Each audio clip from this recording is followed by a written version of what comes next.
Kini pagsaulog sa kapistahan sa Sagrada Pamilya na magyud mo magyud ato ang modelo diha sa ato ang Kristohanong pamilya. Kay ang successful gayud nga ginikanan mao gayud ang ginikanan nga mga produce o mga santos nga mga anak. Mga puutan nga mga anak. Ang propesyon ikaduha na ang tinod nga successful nga ginikanan kanang makaproduce gyud og buutan nga mga anak. Dili ikaduha na mahimong professional, no? Mao gyud na siya ay successful nga ginikanan. Ug di sa atong unang pagbasa nagisgot kini sa importansya sa pagtahod ug respeto diha sa panimalay. Kaya ang naghatag gayud og gahom sa mga ginikanan aron sila respetuan mao gayud ang Ginoo. Muna ang kunang mga bata mutahod og respeto sa ginikanan daghan gid sila og panalangin. Ang Jesus bala sa unang pagbasa, number 1, unsaman pasayloon ang imong mga sala. Ikaduha, namutahod ka og respeto sa imong ginikanan, dugay ka nga mamatay.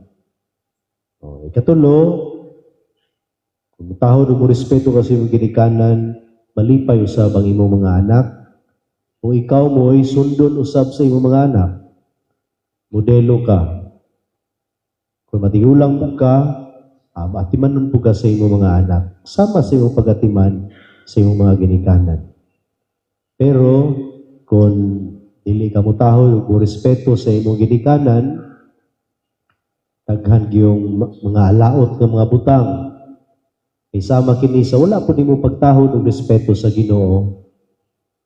Kaya ginikanan gitahasan magyud na og gahom sa pagdumala sa kanatong mga anak. Sumuna siya. Muna nga ang honor your father and your mother naagyod sa pulo ka sugo.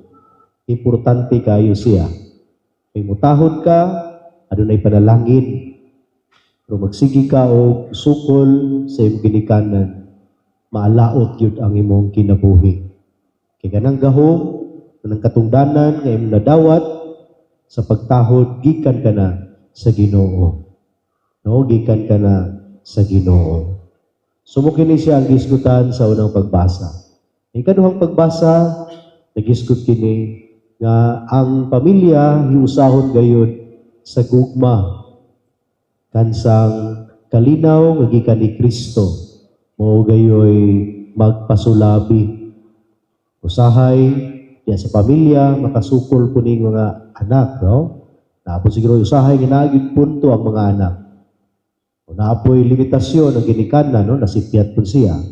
Una nga diha sa mga kagubot, importante gayud nga ang kalinaw ni Kristo gayud mo himudaog dili na padugayon ang mga kaligutgot, pagdumot, dili magtingog, paninguhaon sa kasing-kasing, ang enlightenment sa Holy Spirit tungkol sa himuon, ilabay na gayon nga maghatod ang pamilya diha sa pagpaubos o pagbinasaylo ay para mubalik gayon ang panalangin kayo walay pagbinasaylo ay dili makatagam ng panalangin ng pamilya, no? Kaya naman sa state of injustice o conflict.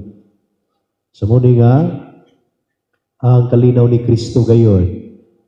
Mabisan diha sa panimalay, diha sa balay, ang bisan kinsa nga makasulod sa panimalay, makatagamtam gayon og kalinaw ni Kristo. Muga na siya ay pinaka-importante nga na sa atong panimalay, no? Dili gyud ang unsa kanindot sa atong balay. Nindot kay lang taon sa gawas. Nindot kaayo mga mahal ang gamit sa sulod. Kung dili gyud ang pinaka nindot nga balay kanang naa gyud ang kalinaw ni Kristo. Diha sa pagdawat nimo sa kinsay mo sulod, no? Abi-abihon. O ang paggawas niini nga makatagamtam gayud siya og kalinaw ni Kristo. No, kalinaw ni Kristo. No, dili ang uban matapobre po kaayo, di po pasulod silang balay. Sulod manggaling ka, no, sulod-sunurod ka, asa ka padulog. ug uban pang dili maayong pagdawat. So muna ang kalinaw ni Kristo mo'y maghari diya sa ato ang panimalay. So mga igsoon, lagi tayo laing modelo sa ato ang pamilya. Dili ang mga celebrities, dili ang mga sa stars sa athletes, ug uban pang mga artista. Ang panimalay gyud, yes panimalay ang ato ang modelo, ang santos nga banay ni Jose, Maria, ug Jesus. Amen.